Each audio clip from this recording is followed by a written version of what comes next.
steel emergency. MPs being asked to sit on a Saturday for only the 6th time since the end of World War II. As the sparks of a global trade war fire, the UK government looks to put in legislation to keep Britain's virgin steel operational. This afternoon, the future of British steel hangs in the balance. Jobs, investment, growth. Our economic and national security are all on the line.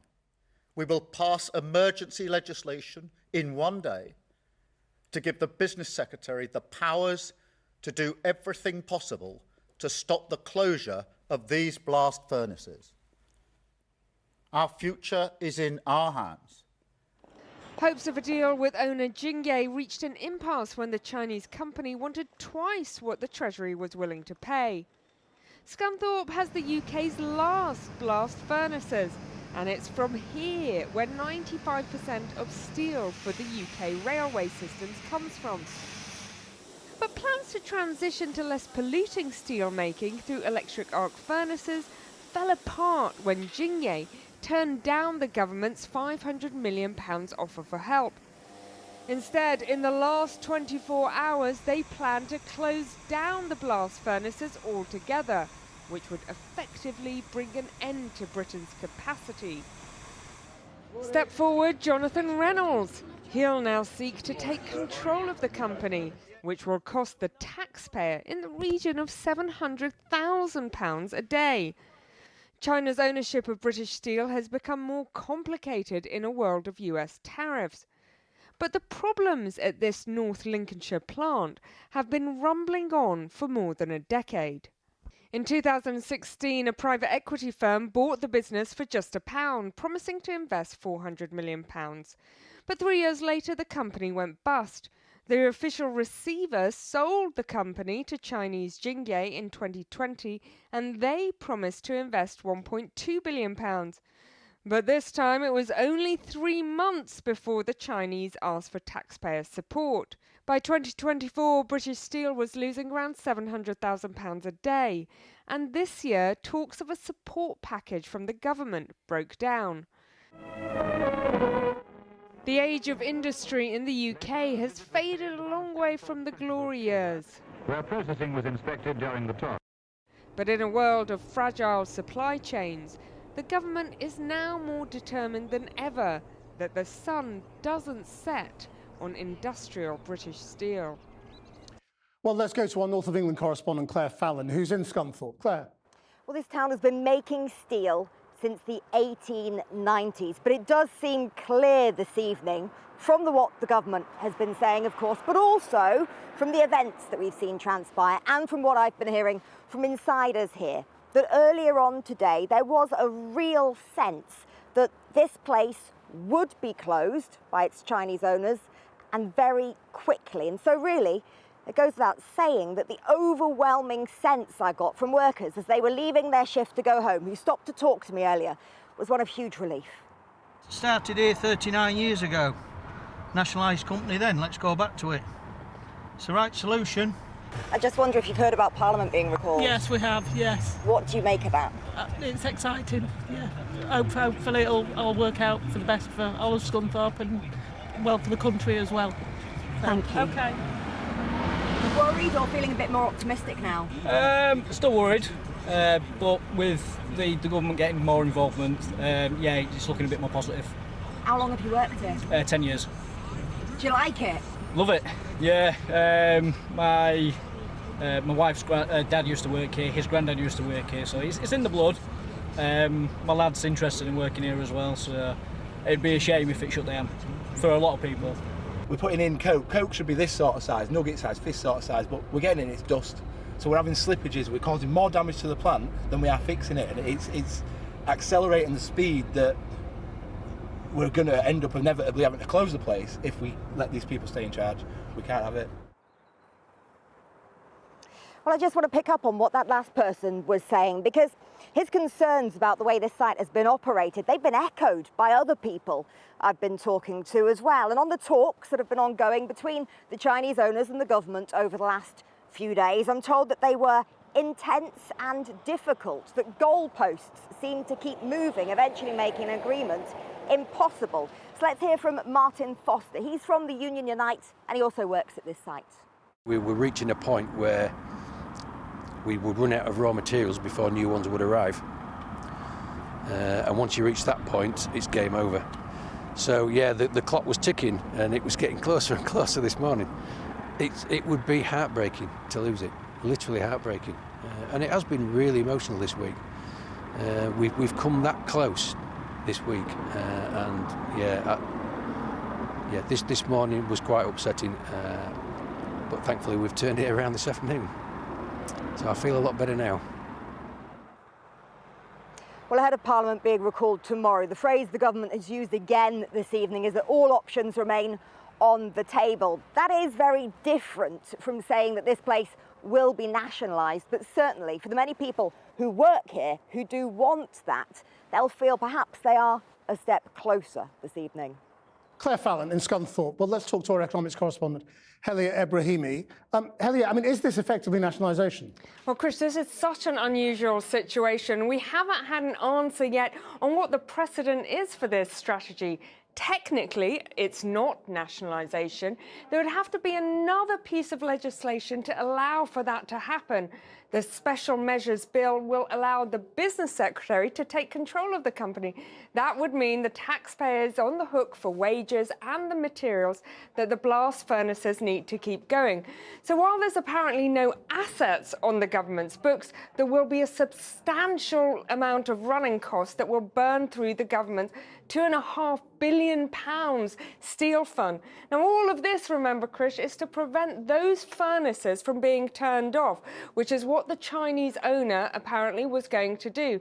If that had happened, they wouldn't turn back on, and that was the problem. Well, what happened to the deal the government was trying to do with Jingyi? Well, it seems the government had offered to pay for the materials, had offered to cover the losses, but the £500 million deal was turned down. And in the last 24 hours, it became clear that unilateral closure was on the cards without the proper statutory obligations being met, which wasn't really acceptable for the government. There doesn't seem to be a buyer in the wings, Krish, though I'm sure the government would love to find one. And I think the question now is one of ownership, i.e. nationalisation. Is that on the cards? Of course it is, and it will need to be addressed. But the sense is that they need to act immediately to stop the furnaces closing. And how much is this Donald Trump's fault? Well, clearly the US has a very different attitude towards Chinese ownership of assets, and I think the government would accept there is international attention. It makes it harder. British Steel exports 50,000 tonnes to the US. Maybe tariff deals would be easier without Chinese confusing things. But also, the government wants to get economic growth through building, and there's clearly a question of whether an indigenous industrial steel industry is vital to allowing that to happen. Thanks, Helia. Well, joining me now, Kwasi Kwarteng, who was Chancellor of the Exchequer during Liz Truss's short stint as Prime Minister, and Labour MP Liam Byrne, who is Chair of Parliament's Business and Trade Committee. Liam Byrne, are we on a one-way road to nationalising British Steel? I think we are, and I think that's probably the best solution. Right now, we don't really know what the parent company's accounts look like, but what we do know is that Jingyi was not proving the right strategic long-term partner for this business and a critical bit of the British economic fabric. So I think what the government's done is given itself the power to get a grip of this situation. They're going to have to work through the accounts. Remember, we've not seen the parent company accounts since late 2021, so they're going to need to get a handle on that. But crucially, the government now gives itself options by giving itself the power to actually control and run the company until it knows what the right medium to long-term answer looks like. But it will make taxpayers furious that they have to pay Jingyi perhaps £700 million, which they turned into a loan in terms of the running costs of this plant. I mean, you know, to pay for the company and basically give them a massive windfall is going to be very annoying.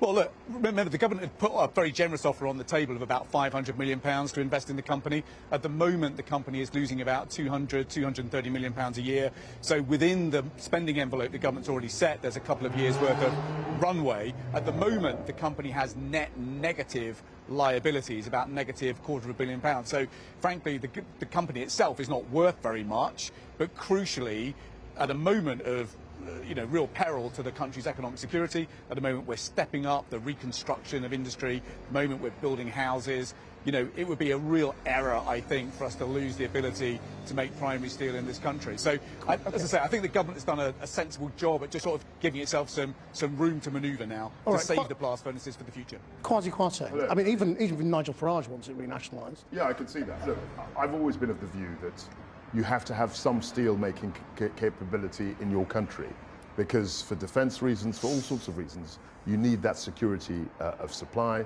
And you mentioned I was Chancellor. I was also Business Secretary for nearly 2 years, and this was always something that came up within government. And as far as I was concerned as Business Secretary, we had to have domestic capability. Now, so how did we get into this mess then? I mean, this is really a Tory mess, isn't it? It's happened, privatised it, and then you let it get into this state. You could say that, but it's happened across 30 years. And every other country, when we looked at this, every G7 country that produces steel in some way subsidises it. So even if they don't own it through nationalisation, even if the state doesn't own it, they're giving subsidies to private businesses to run steel, because they all feel, the G7 countries, that they need to have a steel-making capability in their country. But why wasn't it protected? With tariffs and just an instruction to buy British. Well, one of the things we've done is actually, across all governments actually, is give money to steelmakers. If you look at Tata, if you look at Jingyi, we've always given them support. And the issue that actually comes up again, which will come up for the government, are energy prices, because a lot of steel manufacturers on the continent have cheaper energy prices, because again, their governments support them by essentially giving them cheaper energy. And that's an issue that I think will come up again. Liam Byrne, that is going to be the problem, isn't it? The argument is going to go to net zero, in terms of getting energy prices down. Yeah, I agree with Kwasi about this. Ultimately, I think the way that this is going to unfold is the government is going to take the powers to run the business, control the business. That's going to help it get a handle on the finances, but it will also crucially do two things. It will give some security and confidence to customers of the company. Crucially, it also means that a Chinese-owned company doesn't have within its hands, control of primary steelmaking in this country at a time when China is embarking on a full-scale trade war with the United States. So, we are able to kind of take control of our own economic destiny here. But in the medium to long term, I think the government's going to want to bring in a joint venture or other partner.